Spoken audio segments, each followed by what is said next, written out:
রায়গঞ্জ রায়গঞ্জের বড় সবচেয়ে সমস্যা যেটা হচ্ছে গিয়ে যানজটের সমস্যা দেখতে পাচ্ছ।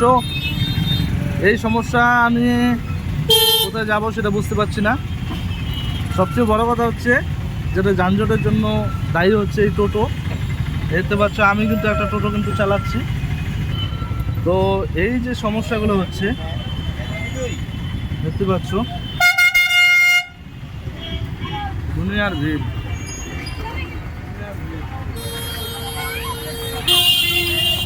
এই ভিড়ের মধ্যে কি করে লোকজন যাতায়াত করবে? কোনো যদি অ্যাম্বুলেন্স আসে তাহলে কিন্তু সে কিন্তু আধা ঘন্টা ধরে কিন্তু এই জায়গায় তাকে ওয়েট করতে হবে।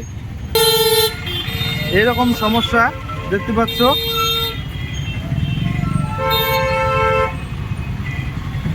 ট্রাফিক আইন একটা আনানো দরকার।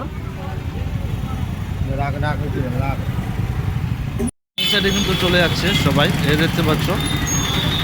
সবচেয়ে বড় কথা হচ্ছে রং সাইডে কিন্তু যাতায়াতের কারণে কিন্তু আরও বেশি কিন্তু ভিড় হয়ে যাচ্ছে। তবু এখানে ট্রাফিক অতটা স্ট্রিক্ট নয়, সেই জন্য এরকম সবাই বেশিরভাগ মানুষই কিন্তু রং সাইডে চলে যাচ্ছে। এর জন্য কিন্তু আমরা দায়ী। ট্রাফিক নিয়ম অবশ্যই মানা দরকার, সবারই মানা দরকার।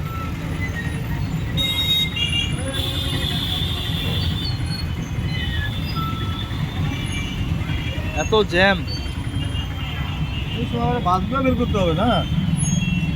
আর সবচেয়ে বড় মোস্টলি যেটা জঞ্জাটের সবচেয়ে বড় বড় একটা থিংস সেটা হচ্ছে গিয়ে এইখানে বাস স্ট্যান্ডটা রয়েছে, পাবলিক বাস স্ট্যান্ড। এই পাবলিক বাস স্ট্যান্ডের জন্য কিন্তু প্রচুর পরিমাণে কিন্তু এখানে কিন্তু একটা ক্লাউডি একদম জ্যাম হয়ে যায়। এই দেখতে পাচ্ছ সমস্ত গাড়ি, আর টোটো তো একটা রয়েছেই। টোটো এই জায়গায় এবার জীবিকা নির্বাহের জন্য মানুষের কিন্তু এই কাজটা করতেই লাগবে।